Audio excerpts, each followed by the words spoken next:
On poursuit cette émission en parlant maintenant du Burkina. On va évoquer cette attaque meurtrière contre une église protestante. Plusieurs personnes ont été tuées, 14 au total, dont plusieurs enfants. Les victimes sont toutes de sexe masculin et beaucoup sont des enfants dont l'âge varie entre 10 et 14 ans. Ils avaient sans doute accompagné les femmes ou leurs mères qui ont été épargnées par les terroristes. Nous n'avons pas toutes les informations, mais le peu qu'on peut dire, c'est qu'il s'agit d'une petite église, une église naissante qui n'avait pas plus de 20 membres. Et ceux qui ont été froidement abattus, ce sont des enfants de 10, 12, 14 ans. Les femmes ont été épargnées. C'est ce qu'a déclaré le pasteur Henri Yé, président de la Fédération des Églises et Missions évangéliques, après la visite du Premier ministre Christophe Dabiré lundi soir dans les locaux de cette fédération. On le voit à Basilago, les djihadistes n'ont aucune moralité. C'est assez triste, quoi. Lorsque vous entendez des trucs comme ça, vous vous demandez si ce sont des êtres humains qui agissent. Et qu'on a attaqué d'abord des églises. Bon, on peut encore discuter que les gens n'ont aucune crainte du Dieu que les gens sont en train d'adorer là-bas. Mais lorsque ça se multiplie au niveau des églises catholiques, des églises protestantes et même des mosquées, alors on se pose la question de savoir qu'est-ce que ces personnes-là veulent et quelle est leur motivation principale. Quand on rentre dans une église et qu'on tue des enfants, alors, et il semble que c'est une église qui est un peu frontalière à la zone Niger. Et donc ça veut dire que toute cette zone Burkina Faso, Niger, en allant, et je ne sais pas si la communauté internationale peut faire quelque chose à ce niveau. Parce que la question des djihadistes commence par poser un grand problème et dans toute l'Afrique et surtout en Afrique de l'Ouest lorsque on essaie donc de circonscrire les zones qui sont exposées à cette affaire-là. Et donc, je ne sais pas. C'est-à-dire qu'on n'a plus les mots pour qualifier ce qui se passe dans ces zones-là. Et quelle est la motivation? Qu'est-ce qu'ils attendent? Avec quoi on peut satisfaire à leurs besoins ou bien à leurs doléances? Il n'y en a pas. D'autant plus que depuis là, ils ne se disent pas nous voulons telle chose, nous voulons telle chose, nous voulons telle chose. On tue pour le plaisir de tuer. Il y a beaucoup de missionnaires salésiens. Enfin, il y a un prêtre salésien qui a été assassiné. Et voilà. Et donc, tous les jours que Dieu fait, on craint que ces bandes donc, organisées continuent donc de semer la désolation un peu partout sur le continent africain, surtout dans l'Afrique de l'Ouest. Alors, qu'est-ce qu'il y a lieu de faire? Qu'est-ce qu'il faut faire? On reste en toi, on reste réflexif jusqu'à présent. Marc Abofan, en attaquant les églises, qu'est-ce que les djihadistes espèrent provoquer? L'indignation. Je pense qu'ils veulent provoquer l'indignation au sein de la population burkinabé qui est très très réactive. On a vu la révolution qui a fait partir Blaise Compaoré et les terroristes, les djihadistes espèrent tirer sur cette fibre sensible-là de la population pour les amener à obtenir ce qu'ils veulent. Et contrairement à ce que disait Basile tout à l'heure, on sait très bien ce que les djihadistes veulent, c'est d'avoir un territoire où ils puissent opérer en toute sécurité, en toute légalité.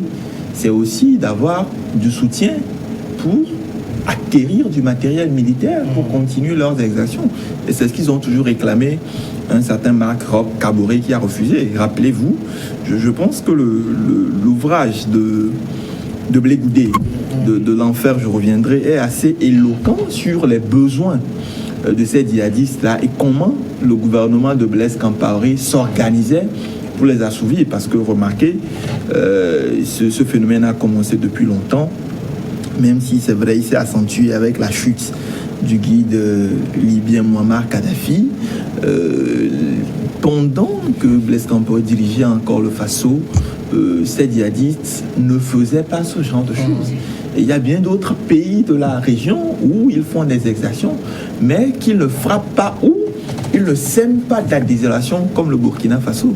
C'est-à-dire qu'ils ont envie d'obtenir quelque chose du pouvoir de Marc Kaboré qui, on le sait depuis pratiquement 4-5 ans, fait la tête dure, ne veut pas en tout cas accorder ça aux djihadistes. Et l'objectif de ces djihadistes aujourd'hui, c'est de provoquer une certaine révolte au sein de la population. Remarquez les cibles qu'ils frappent. D'abord, ce sont des religieux, ils s'attaquent prioritairement à des chrétiens. Et nous savons que même si le Burkina est un pays à majorité musulmane, il y a 40% quand même de chrétiens dans ce pays. Et au-delà de ça, vous allez voir que les cibles même qu'ils attaquent posent problème. Il y a des enfants de 12, 10, 14 ans, vous le disiez tout à l'heure, des femmes, des vieux. Donc des personnes qui, a priori, n'ont rien à voir avec le combat idéologique qu'ils sont en train de mener. Donc, à mon avis, l'objectif aujourd'hui, c'est de créer, susciter l'indignation au sein de la population burkinabé pour que cette population-là puisse peut-être faire une révolution bis, pourquoi pas faire partir Marc Kaboré et faire venir peut-être au pouvoir quelqu'un qui serait plus docile à leur doléance. Est-ce qu'il n'y a pas aussi dans l'esprit de ces djihadistes une volonté de créer un conflit interreligieux? Vous savez, les terroristes ont toutes les cartes dans leur main. Enfin, ils ont toutes les cartes en main et ils jouent beaucoup plus sur celle qui va toucher la sensibilité de la population. Ce n'est pas seulement du côté du Burkina Faso, c'est un peu partout. Quand vous prenez un peu ce qui se passe avec l'État islamique, avec Al-Qaïda, etc., les choix, les cibles qu'ils choisissent sont toujours celles qui sont les plus sensibles. Et ça ne s'arrête pas seulement aux religieux. Ils ont déjà tué dans des mosquées au Burkina Faso. Ils ont déjà tué dans une église catholique et ils savent qu'en tuant des enfants, en tuant des religieux, ça va toucher la sensibilité des Burkinabés et de la communauté internationale et ça fera réagir forcément. Ils ont un objectif, c'est de se faire entendre, de se faire connaître et de faire comprendre à l'autorité burkinabé qu'ils ont aussi un message à faire passer. Et ils veulent faire passer un message en s'imposant par la force, par la brutalité, par la tuerie. Et ils choisissent les cibles qui peuvent vraiment faire mouvoir, qui peuvent vraiment faire toucher la sensibilité des gens. C'est quand même terrible qu'aujourd'hui, on n'est plus, ces terroristes n'aient plus cette crainte de Dieu. Quand il faut aller tuer dans une église, c'est quand même, il faut être assez courageux pour pouvoir poser un acte comme ça. On se rappelle l'acte posé par des terroristes en France, où ils sont allés tuer des prêtres sur l'autel de l'église. C'est quand même assez courageux. Et cela démontre aussi de leur caractère insensible. En face, ils sèment la mort, la désolation, et après, ils repartent. La question qu'on se pose, c'est de savoir comment ces terroristes arrivent à rentrer dans un village, à tuer dans une église et à repartir sans être inquiétés. C'est terrible. Ils viennent d'un point à un autre, ils repartent d'un point à un autre, après avoir commis les forfaits qu'ils sont venus commettre. Et ils repartent sans que l'armée burkinabé n'arrive à d'abord les identifier, à mettre la main, à les poursuivre, à les combattre et à plus forte raison à mettre la main sur eux. C'est un peu ça le problème. Donc il y a une certaine... il y a un constat qui est fait, c'est que les terroristes, connaissant et maîtrisant bien le terrain et maîtrisant aussi l'incapacité de l'armée burkinabé à réagir lorsqu'ils arrivent dans un village et sèment la désolation, ils profitent de cette situation pour poser des actes qui touchent véritablement le côté le plus sensible de l'être humain. Ça fait très mal de savoir que vous partez pour prier Dieu et que des gens sans foi ni loi viennent mettre de côté des hommes et des enfants et tirent sur ces personnes-là. Moi, j'ai lu un peu, c'est terrible. On leur a couvert la tête et ils ont tiré sur ces hommes et sur ces enfants et après, ils sont repartis. sans que l'armée burkinabé ne soit aujourd'hui capable de dire voilà, telle personne, c'est tel groupe, c'est telle personne qui a posé cet acte. C'est difficile de vivre des situations comme ça aujourd'hui. Alors, on est quand même dans une situation qui laisse cours à beaucoup de supputations. Moi, je me rappelle quand des groupes ont attaqué le parc de la Pendjari dans le nord Bénin, qui fait 5 km², assez vaste.